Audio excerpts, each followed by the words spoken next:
Hello everyone, this is your friend and neighbor Dr. Jimmy128 and I bring to you game number 2 between Cube Tantanix and Pacific Xenos. And the map is going to be on Ohana. Ohana means family. Family means nobody gets left behind or forgotten. Yes, it is Ohana. Uh, Actually the first time I'm casting on this map. And let's introduce the player spawning on the lower right hand corner of the map. He is representing Team Pacific of Luzon. He's none other than the crafty Terran himself, Mr. Pacific Xenos, or is it pronounced Xenos? If any of you could let me know, then I'd appreciate it so that I can not murder the name of this guy, because I know what it's like to have your name murdered. And I don't want to do it to other people. Yeah. And his opponent spawning on the upper left-hand corner of the map, he is none other than Cebu's representative, but he's living in Mindanao, so I guess he's representing Mindanao for now, but he is representing Team Cube. He is the Red Zerg. His name is Cube Tantanix. Tantanix, haha. And by the way, I apologize for the sound issue in the previous video. I know that made some of you upset, so I hope I got it fixed now. I think the front microphone jack on my tower is, I don't know, faulty or something. No!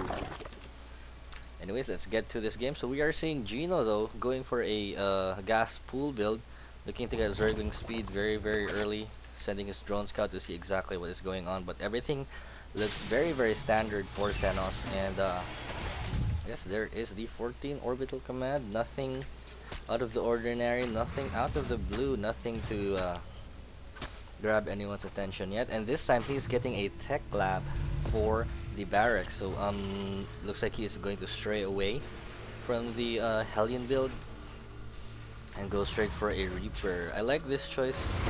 The Reapers early on are very effective harass units. However, with the increased range of the Queen and seeing how it really performed well yesterday against the Hellions, I wonder how effective this Reaper would be. So we're seeing 6 Zerglings have come out for Tantanix, and it looks like he's going to chase away the SCV, and he has metabolic boost on the way. He has taken off all these units, I mean all the drones off gas. Just mind 100 minerals exactly, sorry, 100 gas.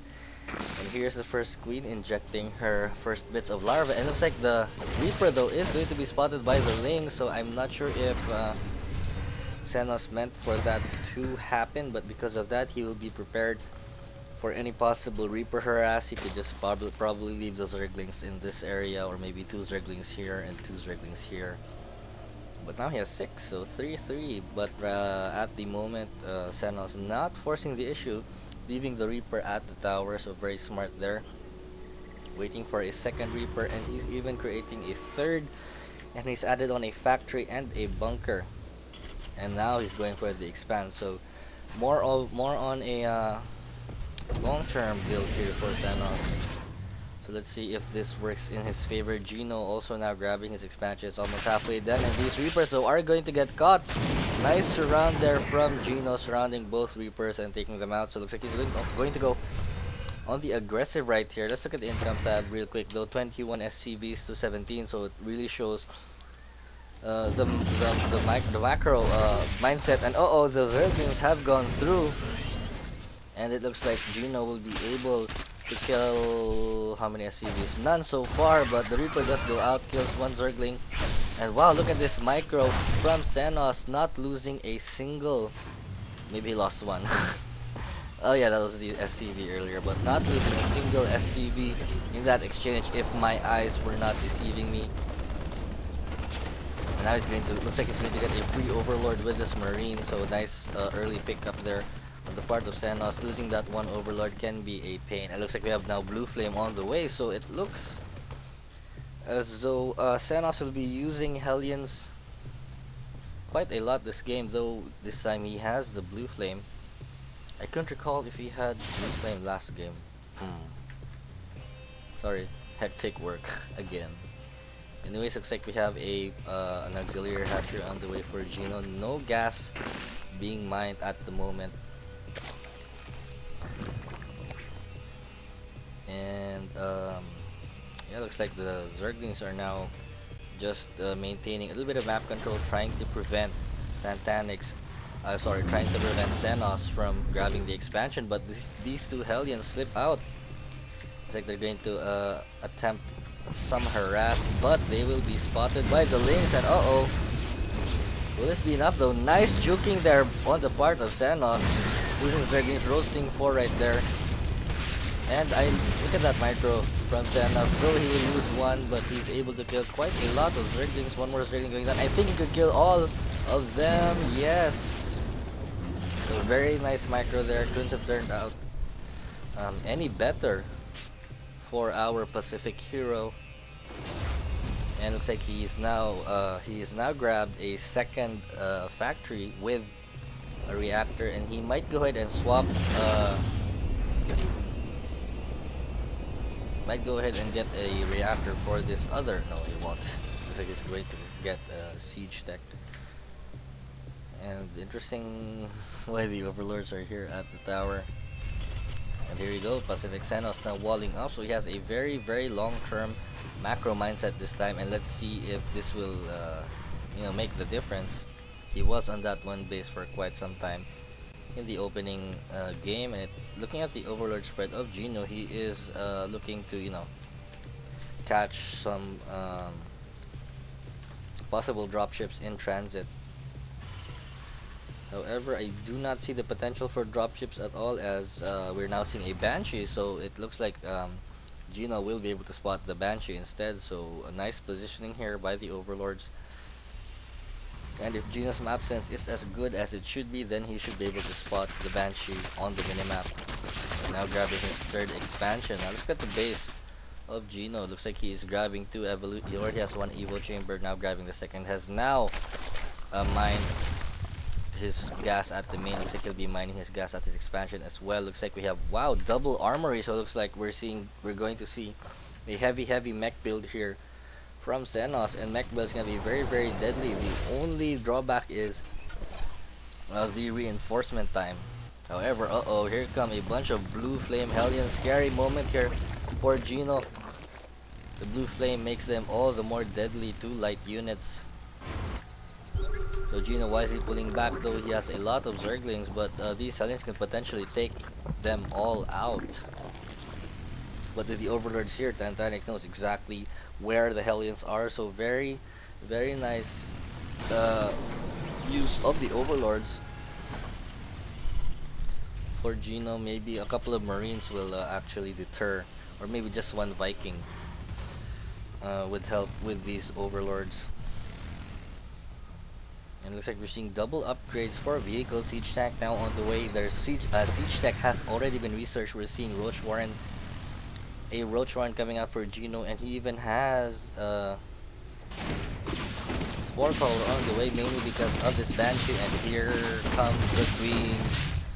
Wow, look at the Queens go. Able to scare off the Banshee. It does not have glow. And it looks like we're seeing now more factories being constructed by Xenos, so he's going for ultra mech build. He might go ahead and create a Thor as well, so it's going to be siege tank Hellions and Thors in the event that he chooses to create them. But looks like the Hellions are still out on the field for harass, and looks like they'll be able to get a Queen. No. He decides to back out. Uh oh, the Queen is off the creep. Does Xenos realize this? Yes, he does. Will he be able to take it? Yes, but here comes some Zerglings. I do not think engaging the Hellions would be a good idea.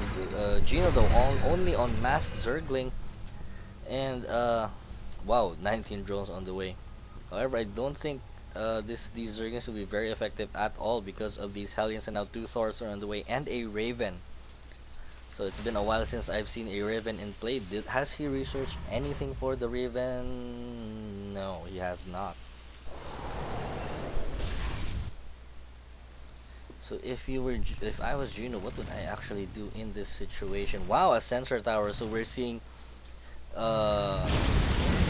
everything that comes with a macro game.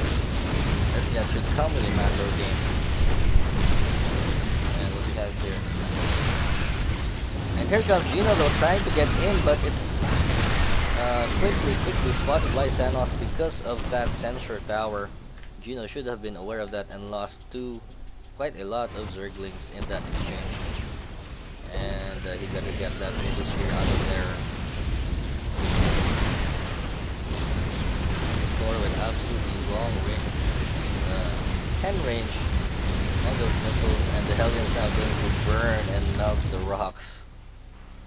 And Xenos now taking his third. Gino is aware of this though because he has Overseer here at the bottom. No, he doesn't see it at all. But once he sees the refinery, he will know that there is a third base on the way. He would be wise to grab a fourth.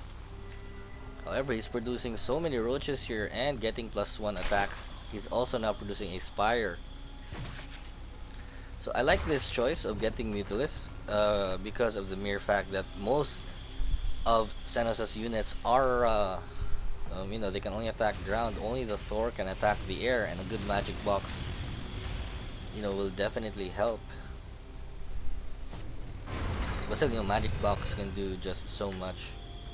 And these roaches, though, okay, that Overseer is going to die. But these roaches aren't really that good on their own. I mean, tier 2 or tier 1.5 versus tier 3. Excuse me. It'll be quite difficult, but we might be seeing Broodlords now, as there is an infestation pit on the way. Hive should be coming very shortly. And fourth base now being grabbed by Gino. It would I would like it though if he also grabbed his fifth. And we're seeing the Banshee here just being left hanging in the air. And looks like he's gonna take out this sensor tower though. One roach being sacrificed.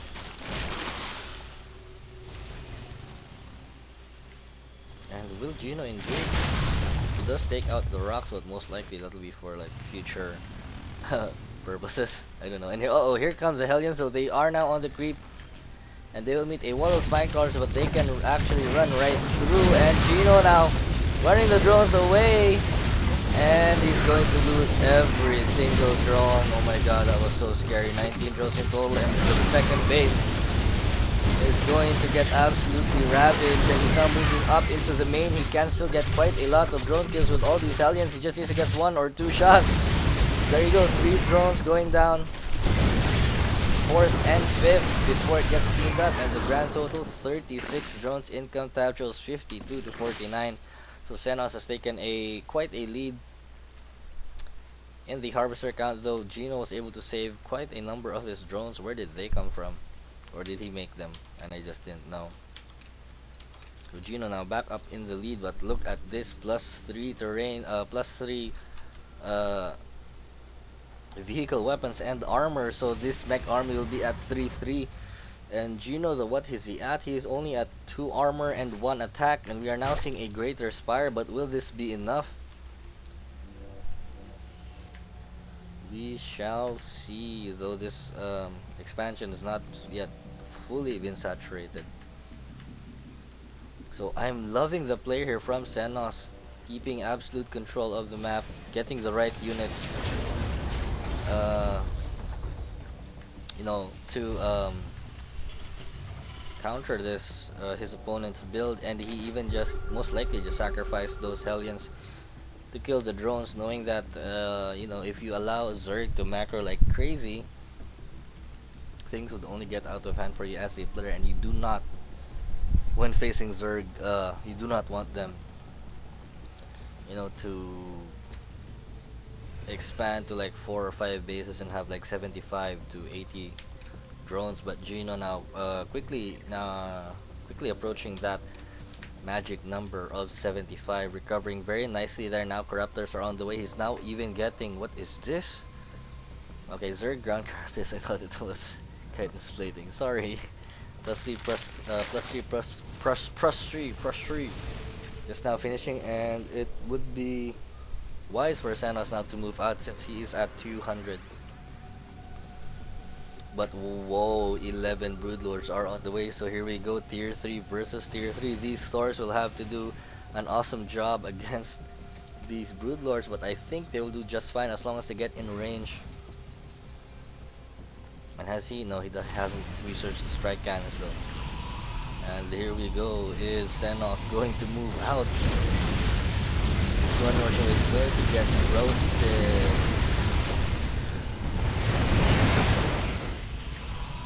Sorry, sleepy. Here we go. Here comes the Broodlords. Nice scan there from Xenos. So here we go. Hellions now are going to roast all of the Broodlings, and the Broodlords are in range of the Thors. Gino not controlling his units to the best of his abilities, and the siege tanks are just now going to absolutely destroy these roaches, though very wise of Gino moving in to the closest possible distance. However, there are just too many Thors, and look at this Hunter Seeker missile, or just plain Seeker missile on the way. 3 Vikings and 4 more Thors, but still this army, this 3-3 mech army of Xenos just plowing through the Zerg, and 24 Zerglings are on the way, but I don't think that will be any help at all. There are some reinforcing roaches, but going up against the siege tank and this number of Thors is just suicidal. But here we go. Will the Zerglings be effective against these Thors? Here we go, getting a nice round there on the Thors, and the roaches now moving in. However, the roaches are just one-shotting the Zerglings, and here come some auto turrets to help support and cube Tantanix. GG's. This is just beautiful play coming from Pacific Xenos, and he takes game number 2. So I hope you guys enjoyed that. I hope the sound is much better. And thank you for the guys who gave me feedback regarding the sound. Much appreciated. This has been your friend and neighbor, Dr. Jimmy, signing off. Hello, Exo Trigger. Bye-bye.